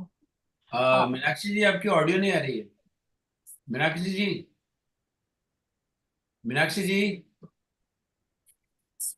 मीनाक्षी जी. संत महात्मा है जो हमें सत्य से अवगत करा सकते हैं. क्या आप मुझे आत्म साक्षात्कार करने में मेरी मदद करेंगे, या क्या यह खोज मात्र एक भ्रम है? महर्षि कहते हैं, क्या आप बता सकते हैं कि वह कौन है जो जानना चाहता है? ब्रंटन कहते हैं, मुझे आपका प्रश्न समझ नहीं आया. महर्षि ने कहा, इस पर फिर से विचार करें. खुद की ओर उंगली दिखाकर मैंने उन्हें अपना नाम बताया. उन्होंने कहा, क्या आप उसे जानते हैं, क्योंकि यह तो आपका शरीर है. सत्य को जानने से पूर्व सर्वप्रथम स्वयं को जानो. मैंने पूछा, इसके लिए क्या किया जा सकता है और उसकी क्या विधि है? महर्षि ने कहा, अपने स्वरूप का गहन चिंतन और निरंतर ध्यान करके यह साध्य होगा. प्रगति का अंदाजा नहीं होगा और इसमें गुरु मदद कर सकते हैं. शराब में तुरंत आग लग जाती है, लेकिन कोयले को जलने के लिए अधिक समय लग सकता है. यही स्थिति किसी व्यक्ति की प्रगति की है. ब्रंटन ने पूछा, महर्षि, हम संकट काल में जी रहे हैं. क्या आप इस दुनिया के भविष्य के बारे में बता सकते हैं? महर्षि ने कहा, आप तो वर्तमान स्थिति के बारे में भी नहीं जानते हैं, इसलिए वर्तमान स्थिति का ख्याल करें. भविष्य अपना ख्याल रखेगा. दुनिया को चलाने वाली एक शक्ति है. वह शक्ति जो इस संसार को जीवन प्रदान करती है, वह जानती है कि इसे कैसे बनाए रखना है. वही इसका दायित्व लेती है, आप नहीं. ब्रुंटन कहते हैं, सीधे बैठकर मैंने महर्षि पर ध्यान केंद्रित करने की कोशिश की, लेकिन कुछ ही देर में आंखें मूंद कर मैं अजीब सपना देखने लगा. मानो मैं 5 साल का बच्चा हूँ। चढ़ते मार्ग आरोही मार्ग पर खड़े होकर मैंने महर्षि का हाथ पकड़ लिया, लेकिन महर्षि विशाल रूप में परिवर्तित हो चुके थे। घने अंधेरे में रास्ता बनाते हुए उन्होंने मुझे आगे बढ़ाया। कुछ देर बाद वहां तारे और चंद्रमा चमकते हुए नजर आए। उस संकरी जगह छोटे छोटे वृक्षों के बीच कुटिया बनी थी। वहां के निवासी अपनी कुटिया से बाहर निकले। वे योगी थे। महर्षि और मैंने एक दूसरे की ओर देखा। मेरे मन और हृदय में अचानक परिवर्तन होने लगे। पुरानी धारणाएं और इच्छा वासनाएं लुप्त हो गई। स्वार्थ, घृणा, कठोर रवैये का अंत हो गया। मुझे जीवन से कोई चाह, आसक्ति नहीं रही और मुझे असीम शांति का अनुभव हुआ। अचानक महर्षि ने मुझसे उस घाटी को देखने के लिए कहा, जो दुनिया के पश्चिमी क्षेत्र में असंख्य लोगों से भरी हुई है। मैंने महर्षि की आवाज को सुना। वे कहने लगे, जब आप वापस जाएंगे तब आपको ऐसी ही परम शांति का अनुभव होगा, लेकिन उसके लिए आपको अपने शरीर या मन मस्तिष्क के होने के विचार को त्यागना होगा। यदि आप 1 या 2 घंटे के लिए ध्यानस्थ रहेंगे, तब आप अपने कर्तव्य पालन करने में सक्षम होंगे और ध्यान के दौरान उत्पन्न चैतन्य प्रवाह जारी रहेगा। आध्यात्मिक पथ पर एक शिक्षार्थी को ध्यान के लिए अलग से समय निकालना होगा। महर्षि ने कहा, स्वयं की खोज करें। आनंद, शांति हम में ही अंतर्निहित है। इसलिए परमानंद की खोज यानी वास्तव में आत्मन की खोज करनी है। किसी भी व्यक्ति में उत्पन्न हुआ मौलिक और सर्वोपरि विचार स्व का होता है। यदि आप उसकी जड़ तक जाए, तब आपको यह ज्ञात होगा कि सर्वप्रथम विचार ही अंतिम विचार होता है, और फिर कुछ अलग ही बात उभर कर आती है, जो सीमित मन के परे है, वह जो असीमित, अनंत और अविनाशी है। यह आत्मानुभूति एक भारतीय और एक पाश्चिमात्य के लिए समान होती है। बहुत बहुत धन्यवाद।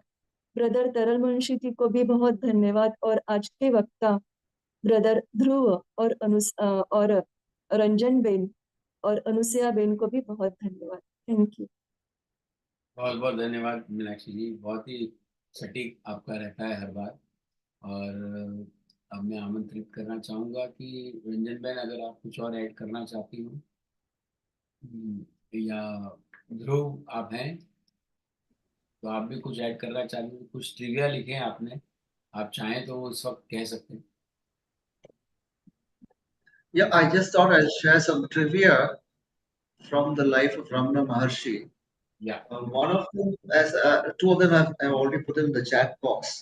Yes.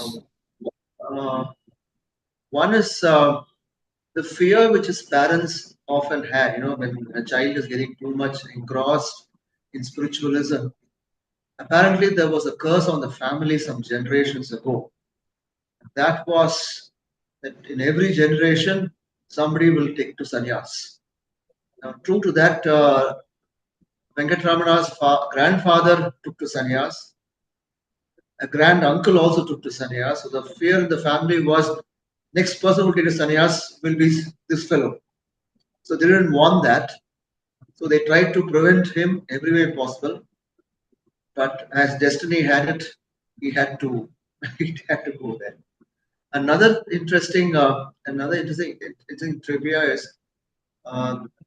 that the town of Tiruvannamalai has become so famous that people often ask, is Ramana in Arunachala town, or is Arunachala in Ramana? So the other way around, is Arunachala living inside Ramana? So it is, and the answer is well, both. The town of Tiruvannamalai became famous because of the town of Tiruvannamalai, or the god of Arunachala was already famous, but he became internationally famous thanks to Ramana Maharshi. and it draws people from all over the world because this hill is supposed to be a very magnetic powers. It's supposed to have magnetic power. It draws people from all walks of life from all over the world. And that it drew this man called Venkatramana, who made it world famous, itself speaks for the importance of Arunachala. Thank you, Dhruv. That was really wonderful. Yes, Ranjan जी, आप कुछ कहना चाह रही थी? Unmute कर लीजिए. जी, हाँ जी, हो गया. हाँ, हम 2000 में हम 5 लोग पौंडीचेरी से रमन महर्षि के आश्रम में गए थे. Slightly louder. Little louder. Yeah, slightly. Thank you. So we went to Raman Maharshi's ashram, and first of all we meditated downstairs where he used to sit normally. But then slowly we started crossing the caves. जो गुफाएं थी 7 hills है, 7 गुफाएं हैं. So we started crossing the hills, and almost 5th to 6th hill पे cottage पे हम पहुंचे तो वहां एक आदमी बिल्कुल डार्क डायमंड आईज थी उसकी, वो सामने आए. He gave a garland of beautiful flowers to me. तो नेचुरली पैंट पहना था तो मैं नीचे देख के पैंट में से सोचा कि थोड़ा पैसा दे दूं. इन आदमी ने मुझे हाथ गार्लैंड दिया. तो when I saw, जैसे ऊपर देखा तो वो नहीं थे. मैंने मेरे जो फ्रेंड्स थे उनको पूछा कि नहीं, हमने किसी को आते भी नहीं देखा है, जाते भी नहीं देखा है, but that garland was there. धीरे से हम 7th केव पे, लास्ट केव पे पहुंचे तो पहले रमन महर्षि जी के कॉटेज पे हमने दर्शन किया तो वहाँ सेम गार्लैंड था जो मेरे हाथ में था. फिर उनके मातुश्री के कॉटेज में पहुंचे तो वहाँ गार्लैंड नहीं था. तो मेरे फ्रेंड्स ने सजेस्ट किया ये गार्लैंड तुम्हें दिया है तो ये गार्लैंड मातुश्री के कॉटेज में दे दो. और मैंने with all ecstatic experience I offered that garland to the mother of Maharshi ji. Someone may consider it to be hallucination, but my friend said that it is not a hallucination because we have seen the garland and that is a fact. So it was really a beautiful experience which Maharshi gave me. Thank you. Thank you, Ranjan ji. बहुत ही बढ़िया लगा ये experience भी. Yes, Shinde जी, आप कुछ कहें? Do you want me to talk? If you wish to add something, sir, or otherwise we go. Yeah, only I want to. It is finished. I think still there is no time. It's finished. Finished. Okay. Really, it is inspiring to listen to Ranjana and all other speakers because it is the self-experience of meeting the great souls. Actually, such souls like Raman Maharshi take birth not for their family or for the nation, but for the welfare of whole humanity. And they are in search of souls which are really to be inspired. And I think Ranjana ji got this experience because they want to share something in different forms so that you should not have any misconception about the great souls. And such experiences they give. Even HPV was said to be a man of miracle, like Satya Sai Baba. What I want to add here, when Raman Maharshi was asked about the choiceless awareness and the effortlessness teaching of J. Krishnamurti, Raman Maharshi replied, and which is very important for us to contemplate. because Raman Maharishi was also a great soul. He replied to this effortless and choiceless awareness of J. Krishnamurti, saying that the effortless and choiceless awareness is our real state. If you want to describe your real state, it is effortless and choiceless awareness. So the effortless and choiceless awareness is our real state. And then he further described, to reach that state, one needs efforts of deliberate meditation. Because, he said, human mind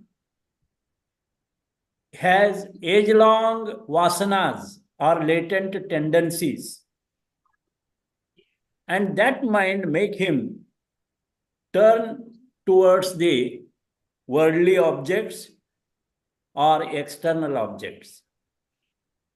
But only when such thoughts end, or only when with deliberate meditation end up with such thoughts, then the mind turns inward.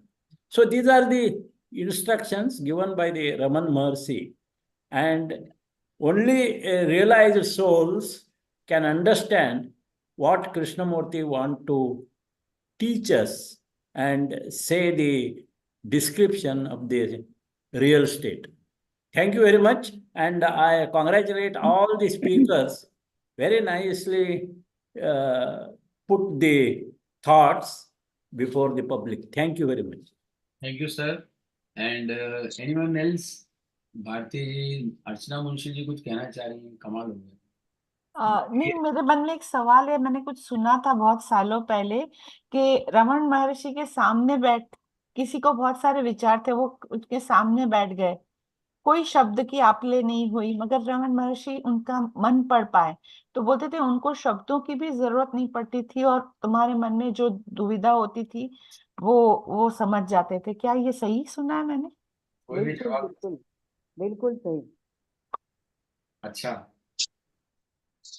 तो ऐसा अनुभव हुआ है आपको? आप मिली हैं उनसे? नहीं। Actually, there is an anecdote. Some engineers from Germany, they made a machine, and something was wrong with that machine. They could not operate. So when somebody might have suggested, so that they came to Maharshi Ji. Maharshi Ji was just sitting like that. And when these people from Germany came, he just drew the design of that machine on the sand before him. Oh. And it was actually the correction of that particular machine, and it could start. So this is what I have read somewhere. I don't know how much it is true, but this is also there. And one more thing I wanted to add is that I have a collection of 41 shlokas from Srimad Bhagavad Gita, which Maharshi himself has selected.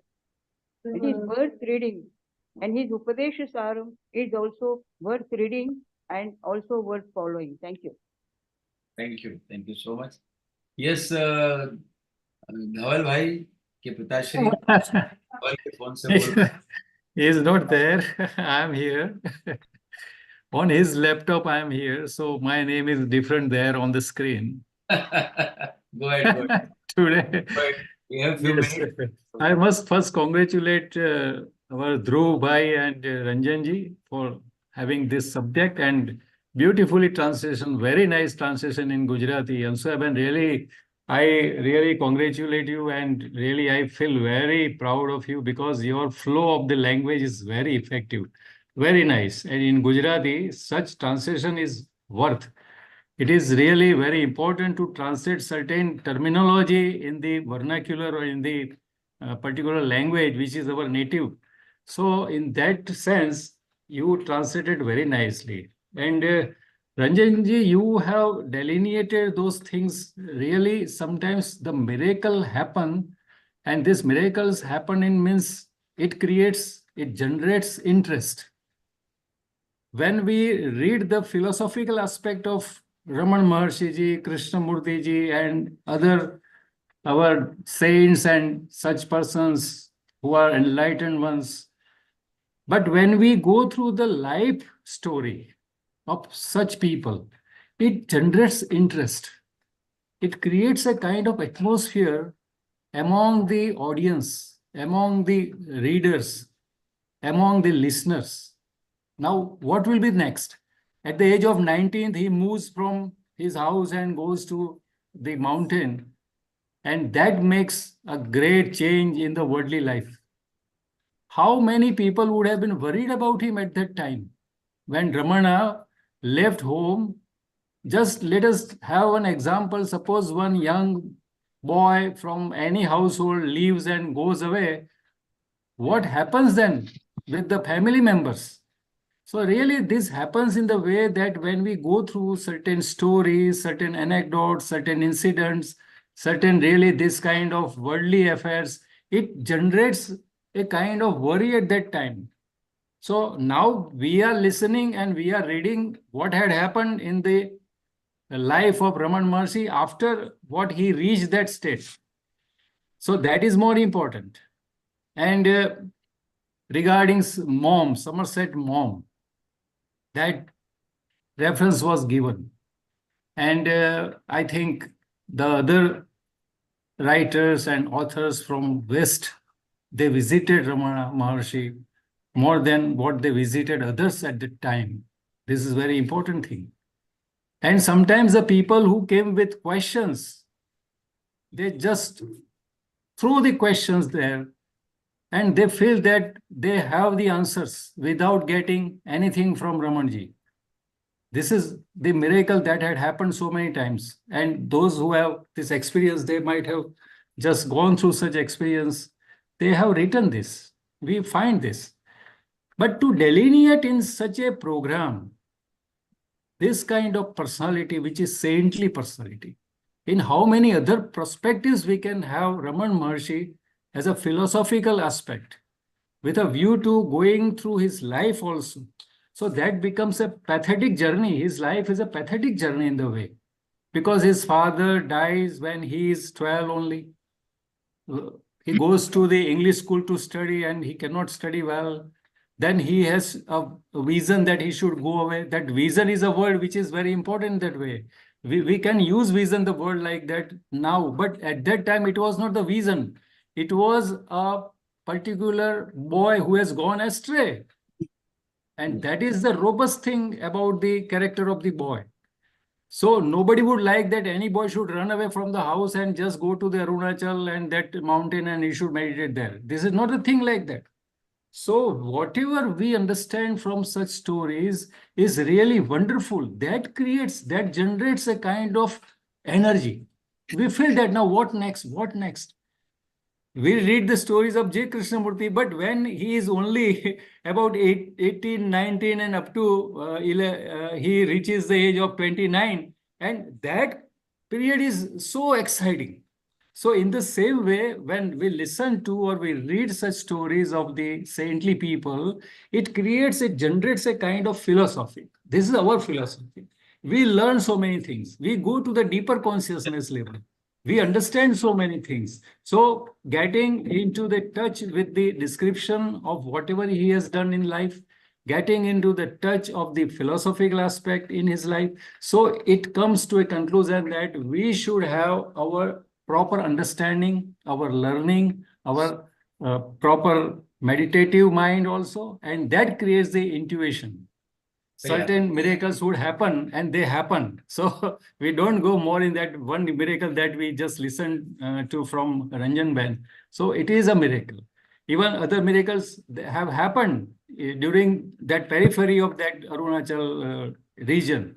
So in this way, I think this is really a wonderful story of Ramana Maharshi. So many other things are there, but today time is just is there very little time for us to discuss. Thank you very much. Thank you. And congratulations to all the main speakers as well as our translators. Thank you.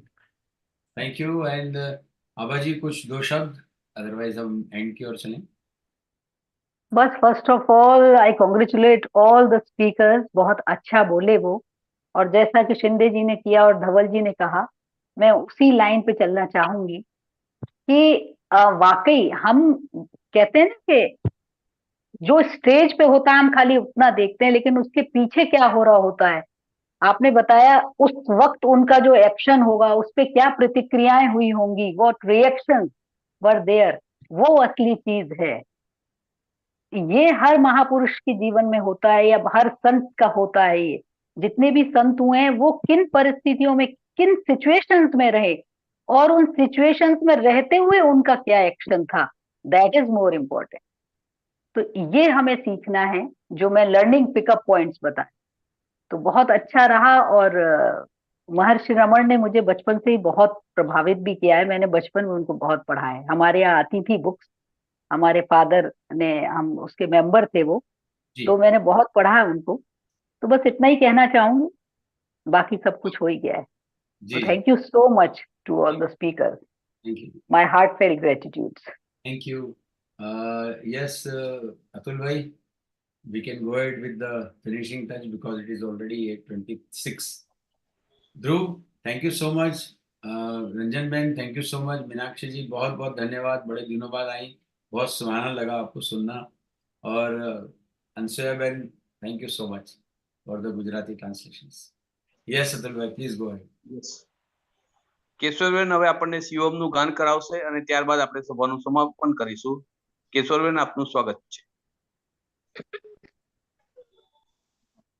मनोबुद्धि अहंकार चित्तानि नाहं, न कर्णं न जीवा न च घ्राण नेत्रे, न च व्योम भूमि न तेजो न वायुः, चिदानंद रूप शिवोहम शिवोहम शिवोहम शिवोहम शिवोहम शिवोहम, चिदानंद रूप शिवोहम शिवोहम, न च प्राण संज्ञो न वै पंच वायु, न वा सप्त धातुर न वा पंच कोशः, न वाक्पाणि पादौ न चौपस्थ पायुः, चिदानंद रूप शिवोहम शिवोहम शिवोहम शिवोहम शिवोहम शिवोहम, चिदानंद रूप शिवोहम शिवोहम, न मे द्वेष रागौ न मे लोभ मोहौ, मदो नैव मे नैव मत्सर्य भावः, न धर्मो न चार्थो न कामो न मोक्षः, चिदानंद रूप शिवोहम शिवोहम शिवोहम शिवोहम शिवोहम शिवोहम, चिदानंद रूप शिवोहम शिवोहम, न पुण्यम न पापम न सौख्यम न दुःखम, न मंत्रो न तीर्थम दान यज्ञ, अहम भोजनम नैव भोज्यम न भोक्तः, चिदानंद रूप शिवोहम शिवोहम शिवोहम शिवोहम शिवोहम शिवोहम, चिदानंद रूप शिवोहम शिवोहम, न मृत्यु न शंका न मे जाति भेदः, पिता नैव मे नैव माता न जन्मः, न बन्धुर्न मित्रं गुरुर्नैव शिष्यः, चिदानंद रूप शिवोहम शिवोहम शिवोहम शिवोहम शिवोहम शिवोहम, चिदानंद रूप शिवोहम शिवोहम अहम निर्विकल्पो निराकार रूपो विभुत्वा च सर्वत्र सर्वेन्द्रियाणां न वा संगतं नैव मुक्तिर्न मेयः चिदानंद रूप शिवोहम शिवोहम शिवोहम शिवोहम शिवोहम शिवोहम चिदानंद रूप शिवोहम शिवोहम चिदानंद रूप शिवोहम शिवोहम। बहुत बहुत धन्यवाद कैशव जी खूप खूप धन्यवाद आप सर्वांना।